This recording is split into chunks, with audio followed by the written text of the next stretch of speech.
Thanks, Blair. As many of you story viewers know, Blair does a fantastic job not only covering the homeless crisis around the state, but also giving us a behind-the-scenes look at how her stories come together.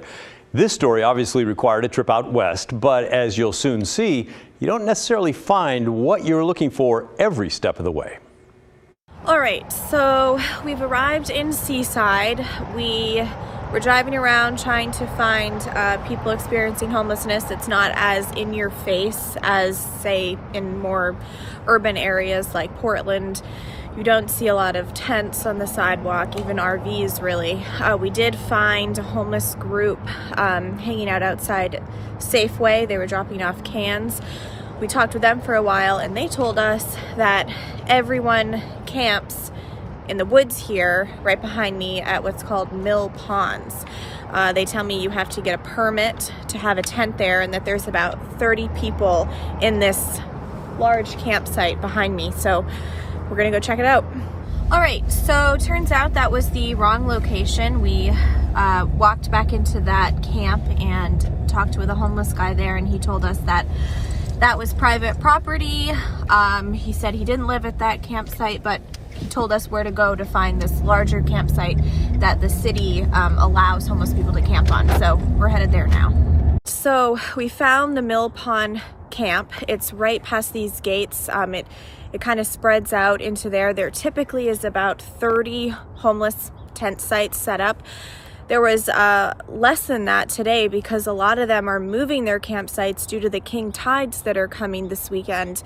The king tides come and it floods this area, so they all have to move their stuff across the street. So there wasn't as many people camping here as there normally is. They have to have a permit to camp here. The city feeds them a meal once a day, but every Thursday they have to take all their things and move so that the city can come clean up the area, which is, really difficult for people here because they can't really get into a groove and they're constantly just waiting for the day that they have to, pack up their things and move on. Another thing that they told me is they feel like the city is just shutting them away and sort of hiding them back here behind the woods, which, does kind of feel like that. There's, gates and it's hidden. It was hard for us to find as you saw.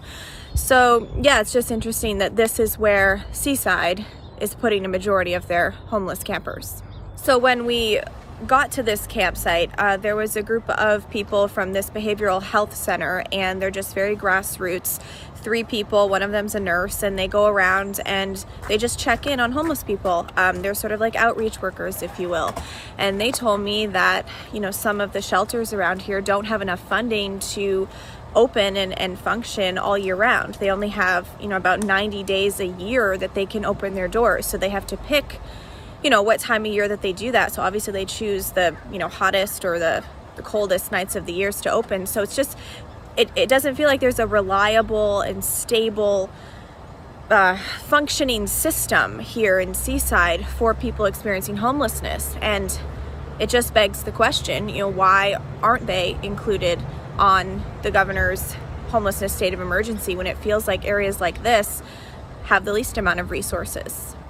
All right, so we are back in the car now. We just shot our stand-ups out by the ocean and did a quick Zoom interview with the chair of the Clatsop County Commissioners. We're having a little snack in the car and we're gonna head back to Portland and put this whole story together. Scotty, say goodbye. Bye. Yes, spent many a day with Scotty in the car. Nice job, both of you.